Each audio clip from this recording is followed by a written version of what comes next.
अब माँ का इकलौता बेटा, अकेला बेटा, तो माँ जब बूढ़ी हो गई ना तो बोली कि बेटा ती बिहा करे ले, आर मोर से काम नहीं है बे बेटा, मी ना खाना बनवा पाम, ना मी तोर कपड़ा धोआ पाम, ना झाड़ू लगवा पाही, ए बेटा मोर शरीर का काम नहीं करो, बेटा ती बिहा करे ले। तो लड़का बोला नहीं माँ, हम उस वक्त तक बिहा नहीं करेंगे जब तक तुम जिंदा रहोगी, जब तुम मर जाओगी तब बिहा करेंगे।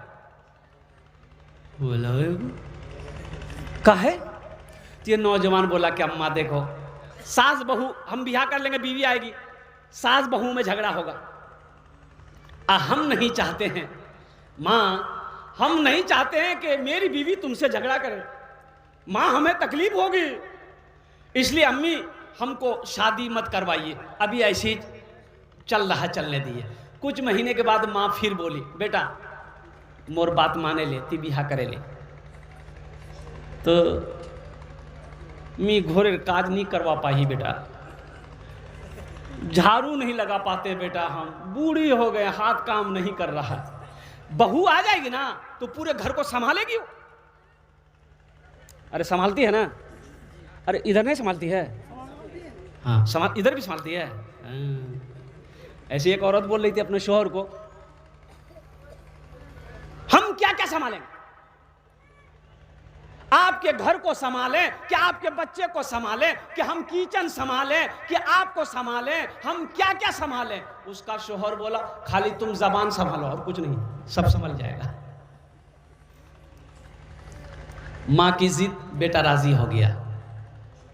एक लड़की देखी गई, शादी होके लड़की ससुराल आ गई। अच्छा ससुराल जब लड़की पहुंची, सुबह के 10 बज गए, लड़की उठी नहीं पलंग से। तो सास बिचारी सुबह उठ करके नमाज पढ़ी, चाय बनाई, बिस्किट वगैरह ले जा करके नाश्ता बना के बहू को जगाई कि बेटा उठो नाश्ता कर लो। बहू उठी, ब्रश की, आके नाश्ता की, फिर पलंग में सो गई। बिचारी सास दोपहर का भी खाना बनाई। जब 2-4-5 रोज हो गया तो उसका बेटा बोला कि अम्मा यहाँ बोलने ये काम करबे नहीं, इसको खाली पलंग में सोने के लिए लाए हम। बोले बेटा कैसे बोले, नहीं नहीं दुल्हन है, बोलना ठीक नहीं है। अच्छा समझ जाएगी। हफ्ता दिन गुजर गया, लड़की खाए पलंग में सो जाए, खाए पलंग में सो जाए, किसी काम में हाथ लगाने की जरूरत नहीं है। जब हफ्ता दिन हो गया तो इसका बेटा बोला कि अम्मा एक आइडिया है। डायरेक्ट नहीं बोलोगे तो एक आइडिया है। बोले बेटा क्या आइडिया? तो ये लड़का बोला कि अम्मा जब आप झाड़ू दीजिएगा ना तो आपके हाथ से हम झाड़ू छीनेंगे, कि अम्मा आप झाड़ू मत दीजिएगा, आज से झाड़ू हम देंगे। तो वो जब देखेगी कि मेरा शौहर झाड़ू दे रहा है, वो खुद ब खुद दौड़कर आएगी, झाड़ू लगाना शुरू कर देगी। और जब बर्तन आप धोइएगा हम जाएंगे कि अम्मा आप बर्तन मत धोइए, आपका बेटा जिंदा है। जब वो शौहर को बर्तन धोते हुए देखेगी तो दौड़कर आएगी, बर्तन भी धोने लगेगी, फिर धीरे धीरे काम में लग जाएगी। तो माँ बोलेगी बेटा ती बहुत चालाक चीज, चालाकी जब बिहा करो। दूसरे दिन सुबह उसकी माँ झाड़ू दे रही थी, बेटा पहुंच गया। अम्मी आप झाड़ू मत देगा, झाड़ू हम देंगे। माँ करे नहीं बेटा ती झाड़ू नहीं दीबो, झाड़ू नहीं दूं। बेटा बोल रहा नहीं माँ ती नहीं दीबो, मी दूं। माँ बोल रही हम देंगे, बेटा बोल रहा हम देंगे। बर्तन धोने गया वही काम, हम धोएंगे हम धोएंगे, हम धोएंगे हम धोएंगे। लड़की टस से मस नहीं। जब 3 दिन ये सब होते रहा तो एक दिन लड़की पलंग से उठ के आई और शोहर को बोली की छे झमेला। बोला नहीं मेरी माँ झाड़ू दे रही थी ना तो हमको अच्छा नहीं लग रहा था, इसलिए अम्मी से हम कह रहे हैं कि हमको झाड़ू दे रहे, तो मेरी माँ समझ नहीं रही है। तो लड़की बोली कि दोनों आदमी बारी बना लीजिए, कौन किस दिन झाड़ू देगा, कौन किस दिन बर्तन धोएगा। ये रोज रोज का झमेला अच्छा नहीं लगता। वही जाना है, वक्त मुतय्यन है, वक्त मुतय्यन है, वक्त मुकर्रर है। कब जाना है ये अल्लाह जानता है, कब किसको बुलाना है ये अल्लाह का मालूम है। ना हम बता सकते हैं ना आप बता सकते हैं, कोई नहीं बता सकता कब कौन मरेगा। अल्लाह जिस वक्त उसकी रोज़ी पूरी हो जाएगी, जिस वक्त उसका मौत का वक्त आ जाएगा, अल्लाह ठीक उसको बुला लेगा। ना उस वक्त कोई डॉक्टर किसी को बचा सकता है, ना दवाई काम बचा सकती है। कुर्बान जाओ, हिंदुस्तान में नहीं, अमेरिका चले जाओ, कसम खुदा की, अमेरिका का 1 दर्जन डॉक्टर को खड़ा कर दो, अगर मौत का वक्त है तो अमेरिका का डॉक्टर भी आपको नहीं बचा सकता। बचाएगा? अरे बोलो ना भाई, बचाएगा? अगर अमेरिका का डॉक्टर बचा लेता तो अमेरिका में आदमी नहीं मरता। ये अल्लाह का कानून है, दुनिया की रीत है, जो आया है उसे जाना पड़ेगा। एक बात याद रखिएगा, दुनिया में आने की तरतीब है, दुनिया में आने की तरतीब है, डिसिप्लिन है, जाने की कोई तरतीब नहीं है। दुनिया में आने की, अच्छा আপনারা বুঝতে পারছেন তো? আমি বলছি তো আপনারা বুঝতে পারছেন তো?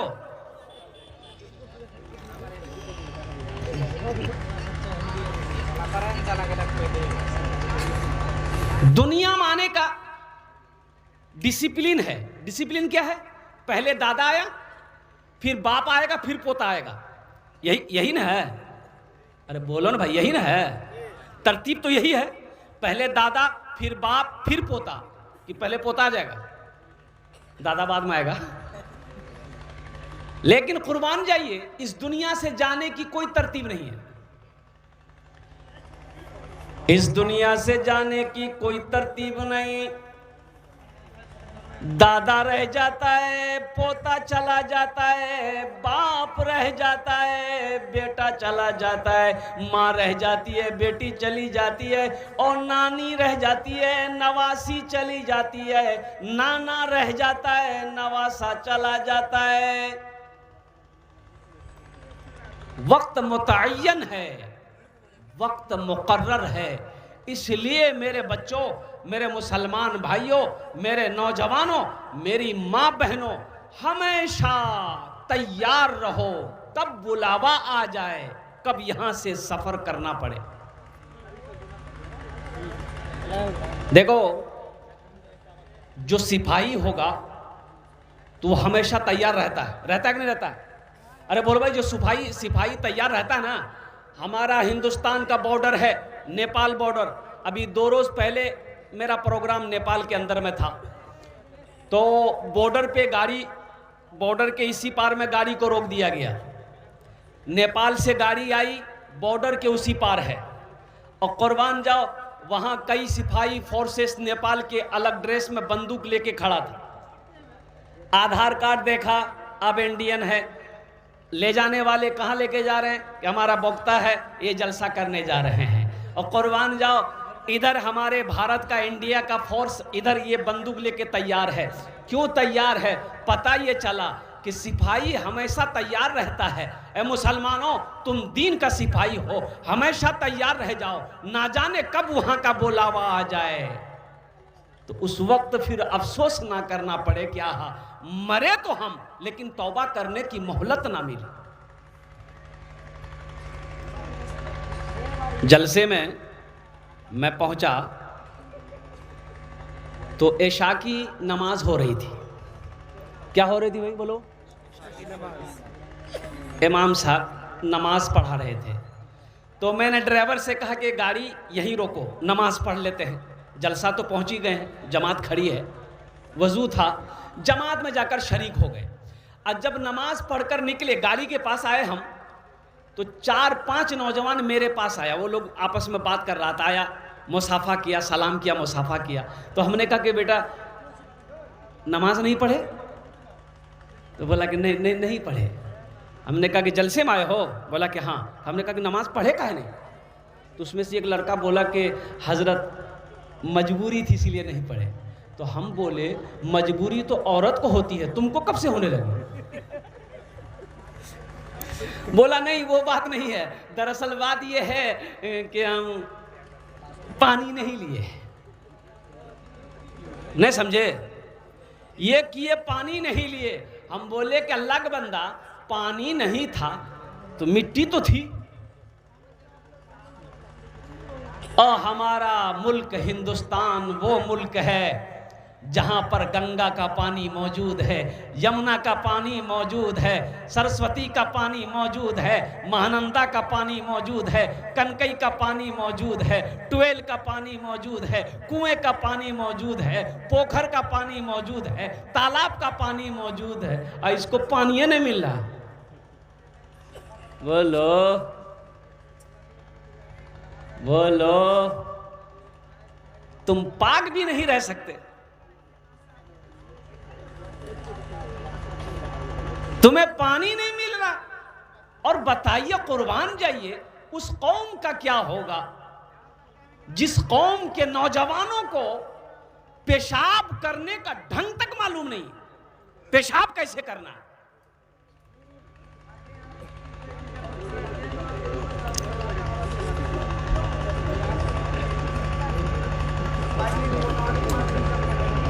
बेहतर तरीका है पेशाब करने का, कैसे करना चाहिए, खड़ा होके कि बैठ के? अरे बोले आप लोगों से पूछ रहे हैं पेशाब बैठ के करना चाहिए कि खड़ा होके करना चाहिए? हाँ, बैठ के ना।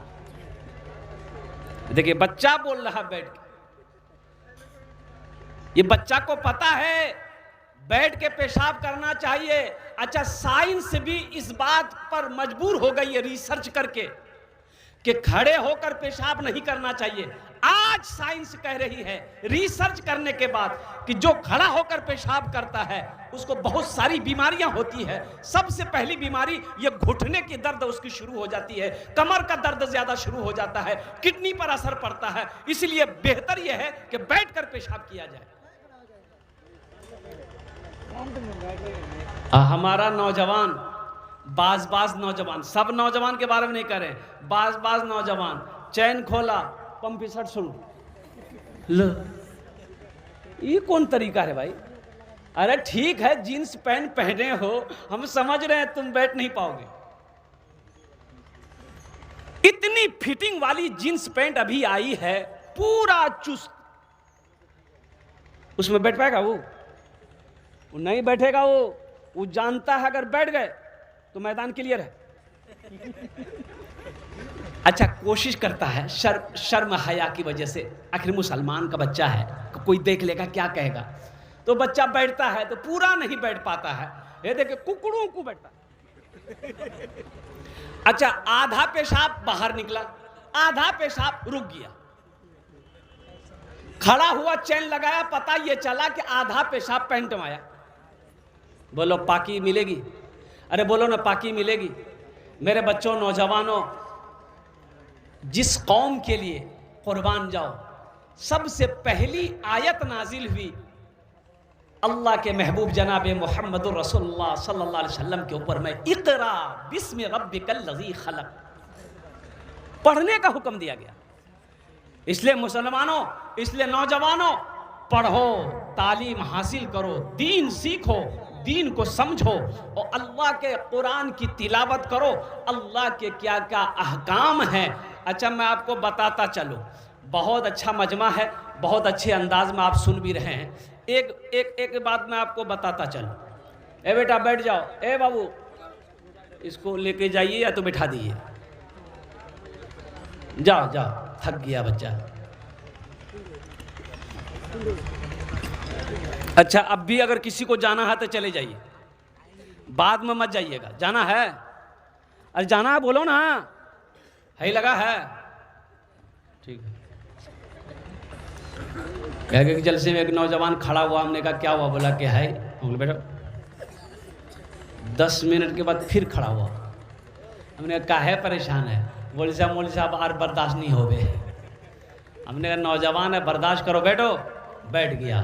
कुछ देर के बाद मेरी तकरीर ख़त्म हुई, देखे बैठा हुआ है, तो हमने इशारा किया कि बेटा जा। बोला नहीं जाएंगे। हमने कहा काहे नहीं जाएगा? तो नौजवान बोला क्या करने जाएंगे, जो करने जा रहे तो वो यही होगी, आप जाने की ज़रूरत नहीं है, आप तकरीर कीजिए। कुरान पढ़ो, कुरान सीखो, नबी अकरम जनाब मोहम्मदुर रसूलुल्लाह सल्लल्लाहु अलैहि वसल्लम की सीरत को पढ़ो, हदीस को पढ़ो, तब पता चलेगा कि जिंदगी क्या है, आखिरत क्या है, माँ बाप का मकाम क्या है। अच्छा, यहाँ पढ़े लिखे नौजवान हमारा बैठा हुआ है। मेरे बच्चों, तुमने मैट्रिक किया, तुम मैट्रिक किए हो, 12 किया तुमने, इंटर किया तुमने, एमए किया, बीए किया, पीएचडी किए, जो भी किए हो, जरा मुझे बता दो, कोई सब्जेक्ट ऐसा आया हो जिसमें लिखा गया हो, पढ़ाया गया हो कि माँ का ये मकाम है, बाप का ये मकाम है? बोलो, बताया गया है? अरे बोलो ना भाई, बोलो ना भाई, सब पढ़े लिखे बैठे हो, कोई सब्जेक्ट ऐसा है, कोई सब्जेक्ट ऐसा है जिसमें बताया गया हो कि माँ का क्या मकाम है, बाप का क्या मकाम है, बीवी के साथ कैसा सलूक करना चाहिए, पड़ोसी के क्या हुकूक है, दुनिया की जिंदगी क्या है, आखिरत की जिंदगी क्या है, जिंदगी क्या है, मौत क्या है, जन्नत क्या है, दोज़ख क्या है? आपको नहीं मिलेगा। कहां मिलेगा? आओ अल्लाह के लारैब किताब को उठाओ, कुरान पाक को उठाओ, कुरान पाक को पढ़ो, कुरान पाक की तिलावत करो।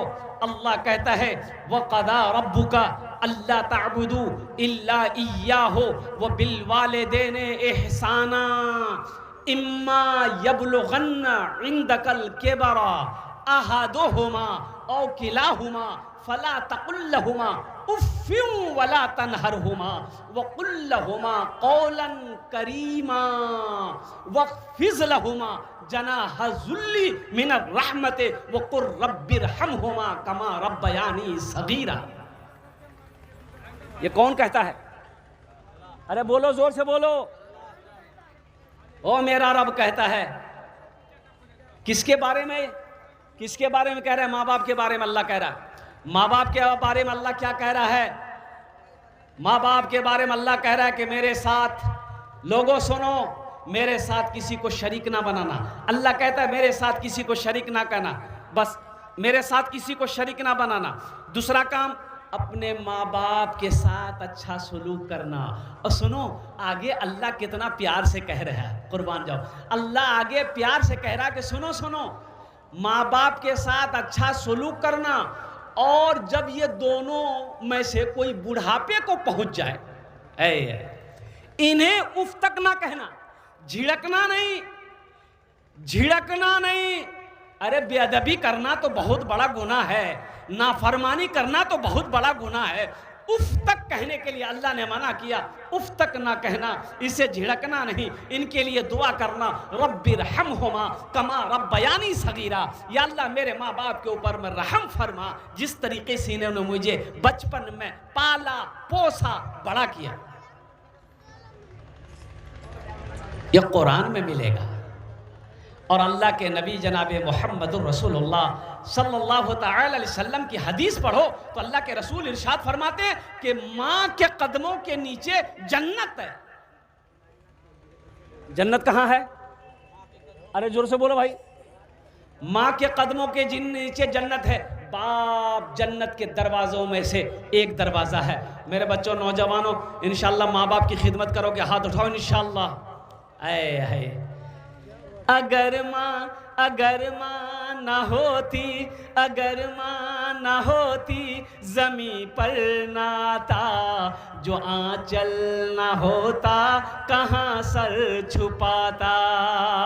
अगर माँ ना होती तो दुनिया में नाता, जो आंचल ना होता कहाँ सर छुपाता।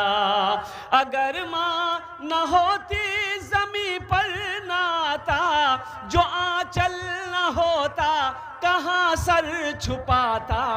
मेरा लाल कहकर बुलाती है मुझको, खुद भूखी रहकर खिलाती है मुझको।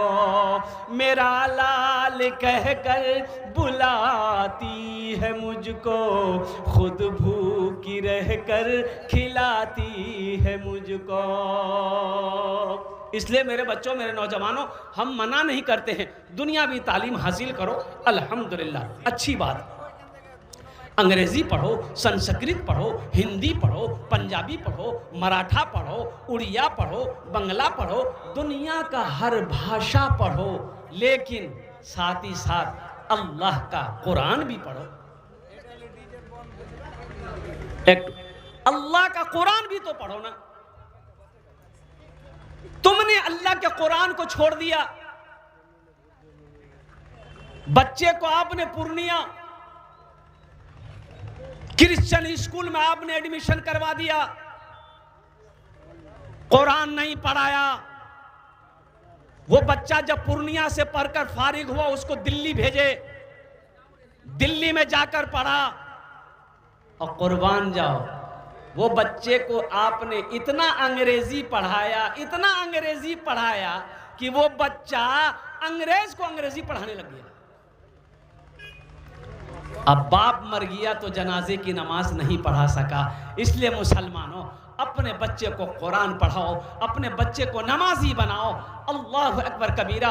इसलिए कि मौत होगी हशर के मैदान में, आपसे अपने घर वालों के बारे में पूछा जाएगा।